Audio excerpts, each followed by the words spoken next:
All right, yeah, I see that everything's working.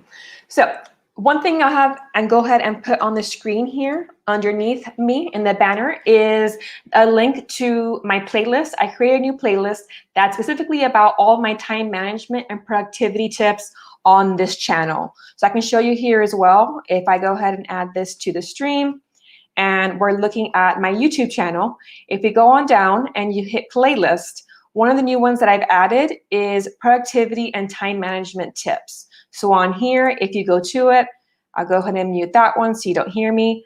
But I do have all the ones that I've created over the past couple years related to time management, productivity as a grad student, if you're teaching. So I do recommend going through these and seeing, which ones might help you the most. So this top one is the most recent one that's specifically about time management tips for educators. And then the one underneath is things to avoid in order to make sure that your time management is up to snuff, right? Doing the best you can to make sure you're managing your time wisely as an educator. So I do have these resources for you to use. And I'll go ahead and get that one out there. But also, if you want to follow me on Twitter or Instagram, I do post announcements about my content as well as some extra tips on there as well. So that might be helpful too to find out more about time management and productivity as an educator. But for now, I do have, as I said, 5 different tips that I want to go over with you, and then we can do some Q&A as well. Or if you have your own tips, go ahead and let me know in the comments, and I'll make sure to be on the lookout for those as well. Okay, but the first one I really want to focus on that I think it's really key, and it's not possible now. It has to be something you do before the semester begins.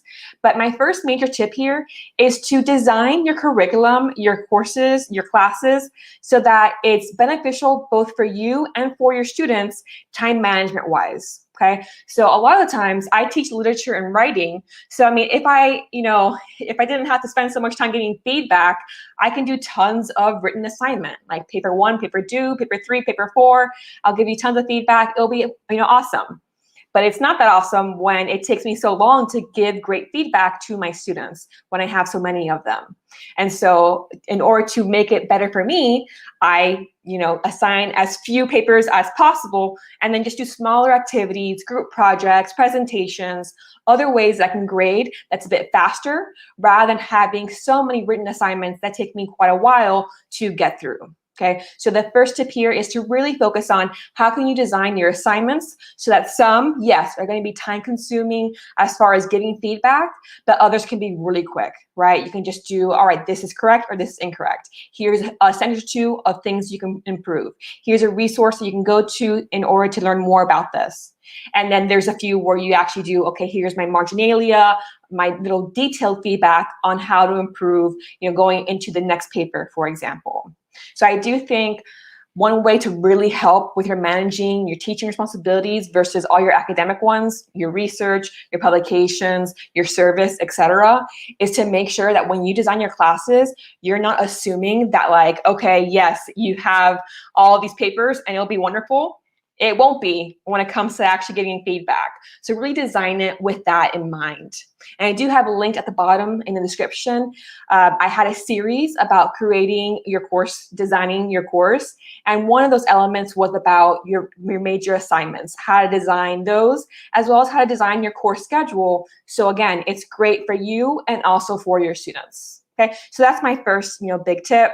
And again, if you're on here, I would love to know about how do you design, your course schedule? Do you scaffold in a way that you're not doing tons of feedback when you're grading? You're creating a balance. Is that something that is possible for you or not?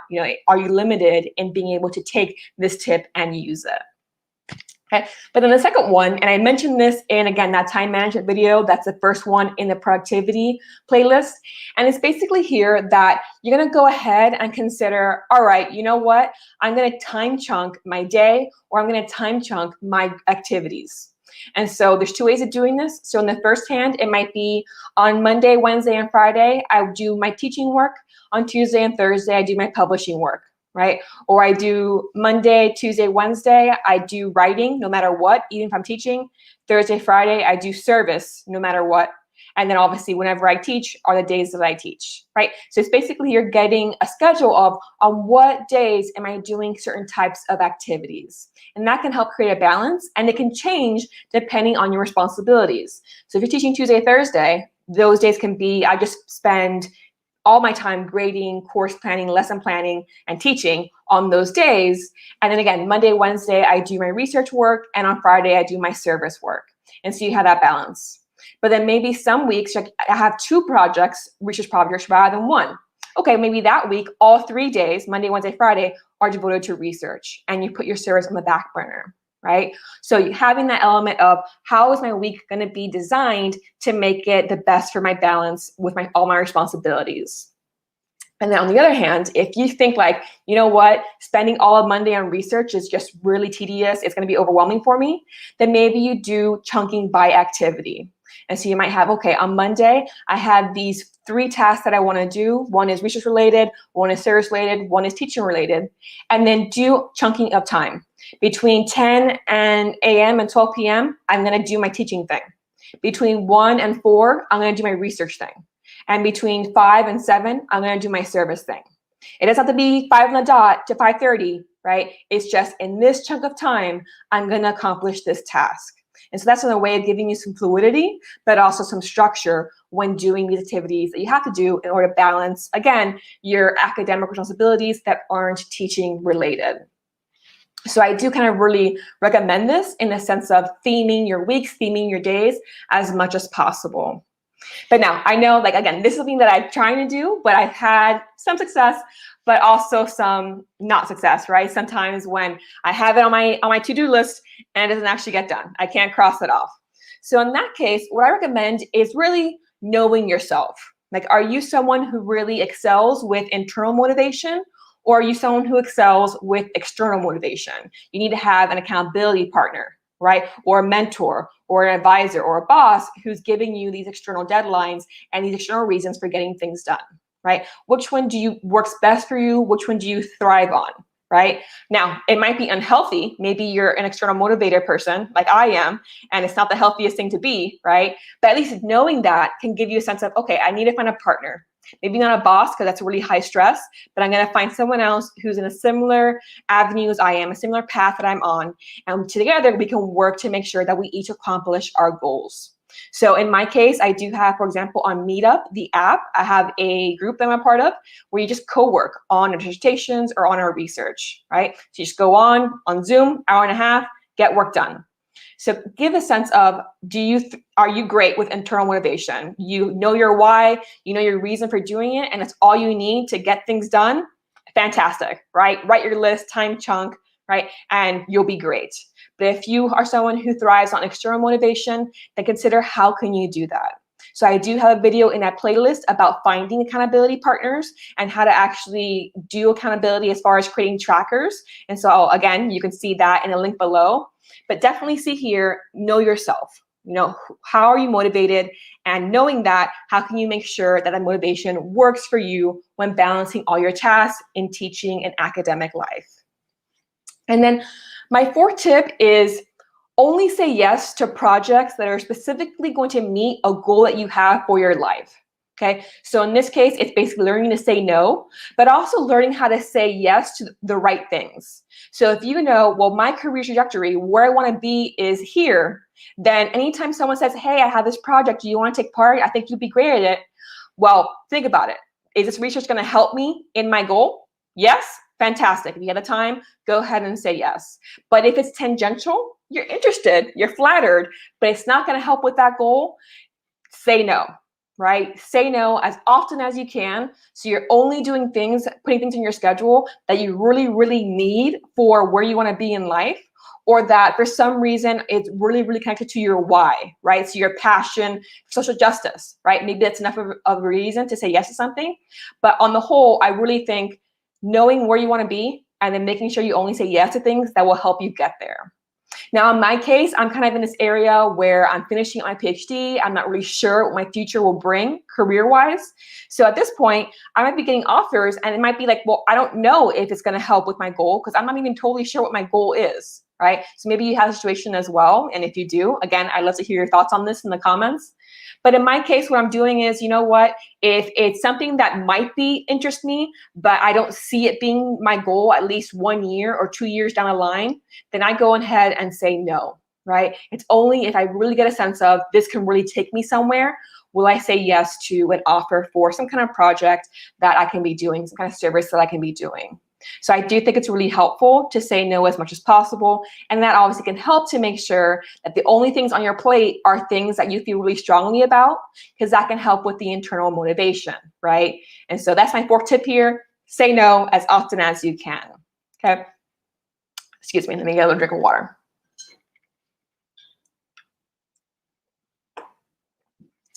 And then my 5th tip is know what's your lowest priority. So the time comes when, you know what, you realize I really can't do it all. Everything that I have on my plate, something has to give because my mental health, my physical health, it's not gonna happen. Then have a sense of what is your hierarchy, what's most important to you, right? What should you prioritize? And then once you know that, then you can say, okay, bottom of my list is this thing, that's what I'm giving up, right? Send an email, I'm so sorry, I know I said I would do this, but at this point in time, it's not gonna be possible. I really appreciate the opportunity. Let me know, if there's anything I need to do in order to wrap up this project for you, but at this point in time, I cannot go through and meet the objective as we had priorly discussed, right? And hard email to send, but one that at sometimes it just has to be done, right? And so the key here is knowing which project that is, right? Of your list, what are you prioritizing? Again, thinking of that goal, right? Thinking of that payoff in the future. And so again, this is kind of just really quick. These are 5 things that I'm doing in order to make sure that I'm finding some kind of balance with all my academia related tasks. Something I still struggle with, right? I have that extra motivation happening, but I do want to shift to the internal, right? And I think I can, once I have this element of right now I'm in a liminal space as far as my career goes. Once that's a bit more solid, then I think it'll be easier to find that balance in my case. But in your case, I think kind of getting a sense of, okay, well, is time chunking or activity chunking all I need? Fantastic. Is all I need to know if I'm an internal or external motivator? Fantastic. But I do think there's times where actually designing your courses can be a great way of making sure you have less on your plate in the future. Or having a sense of, you know what, going forward, everything that I'm asked to do, I'm really going to consider whether or not it's something I should say yes to. And for the most part, I should be going in thinking I'm going to say no. Okay? And then again, the last one, knowing what's your priority. And so when the time comes that you have to give, you know what to give up on and what to, again, send that email, make that phone call as needed. Okay, so if you're on here, again, I would love to know if you have any of your own tips that you want to share that I can kind of just read from the comment section, or if you have questions about any of these tips I've given, I'm happy to answer them. I'm going to go ahead and show you as well. Let me go ahead and 1 second, go down here and share my screen, and I can show you what I was talking about before. Okay, and so on this particular blog post, right, it's designing the first week of a college course, and there's a workbook involved. And it's not just the first week, but it's in the sense, if I scroll on down here, right, the sections of the free workbook are creating the syllabus, right, creating your course schedule, icebreakers that you can try, creating your major assignment sheets, and also potentially doing a self-assessment with your students during the first week. And so, of course, when you're creating your syllabus and your schedule, you're designing your whole course, right? So it's just something that you give on the first week to your students. And so this one in particular, I do think would be very helpful for you, going ahead and going to see how can you structure your class to best fit your needs. So we'll see how long this takes to actually load. It is a bit of a longer post. But what I wanted to show you is one of my example class schedules, right? So as you see here, this is teaching a Troll and Zit course. And so I have the kind of the themes of the week by week basis. But what's key here is I actually did give exams in this course. It's unusual to give exams in literature courses, but because it's a prerequisite for a series of courses where you have to learn literary terminology, I did have a midterm and final exam, and it kind of had multiple choice, answer, right, essay questions. what I want to show here is all these LA posts, these literary analysis discussion posts, they were optional for students. So I have here 13 options, but they only had to do maybe 5, right? And so this is a tip of, again, having that balance. Well, if they're kind of trickling in a little at a time, and then of course at the end you get the majority when the deadline is finally due, but you do have some students who would do it beforehand. Now I have less time spent on grading at the end of the semester by having this kind of optional assignment where it's like, hey, here are all these options, do these number of them, right? I have group projects, okay? So again, on this day, you're gonna be leading a discussion, right? And then the next day, now there's another group, and so on and so forth. So group projects can be really fast to grade because in my case, I had them turn in written descriptions of their activity, rationales for why they designed it as they did, reflections on how they felt the experience went, but that's it. So it's quick to read, quick to grade because of what they're giving me, right? So get a sense of creating that schedule to really make it the best it can be to work with your schedule and your student's schedule. And I think they really appreciate having these options here rather than having, okay, all of you have to turn this in on these days, right? Here, pick the week that works best for you when you don't have a game day, when you don't have band practice, right? When you don't have something come up suddenly that makes you not want to do work on that week. That's fine. Here are all these other weeks that you can do instead. So I do think, again, the course schedule might be the best way of making sure that you have more time to balance your other academic responsibilities. Okay, so again, you do have here this element of having that design. Okay, so I'm going to go ahead and remove that. Oh, I see here that you didn't actually see that, so I can show you real quickly by going back over here. My first time using this service, so I'm learning as I go. I'm going to go ahead and share this again. And this time I'll share the right one. Okay, so if you go down here again, and you see my schedule on the right here, the ones that are bolded they occur on the day. Everybody must do it on that day. But then I have the optional ones that students can choose from as well. Whenever it fits best with their schedule, that's when they turn that in. And so this tip, again, is my top tip, but as well, going back here, you can as well see that playlist that shows all the different types of videos that I've created specifically about time management for educators. And so kind of perusing here and seeing, okay, you know, I just want general tips. That's great. If you've never used Trello, I think it's a great project management system to use, completely free. I have a video about how to use it. It also links to free Trello boards that you can sign up for that are tied into academia that might help you get more organized as well. This video here about finding an accountability group or partner and using either a digital notebook or using, you know, let's say Google spreadsheet or Google Forms to curate a tracker for you and your partners could be great. Okay, using Meetup, it's a free app. Okay, so just kind of go through here if you'd like to and get more tips as well. So let me see, are there any? All right, so I don't see any comments as far as tips you want me to share live or any questions that you might have. So I'm gonna go ahead and end the live stream here. I'll be doing a live stream hopefully every month as part of one of my goals for 2021. So I'll put a poll pretty soon of what topic do you wanna cover next month, right? So go ahead, it's gonna be in the community tab.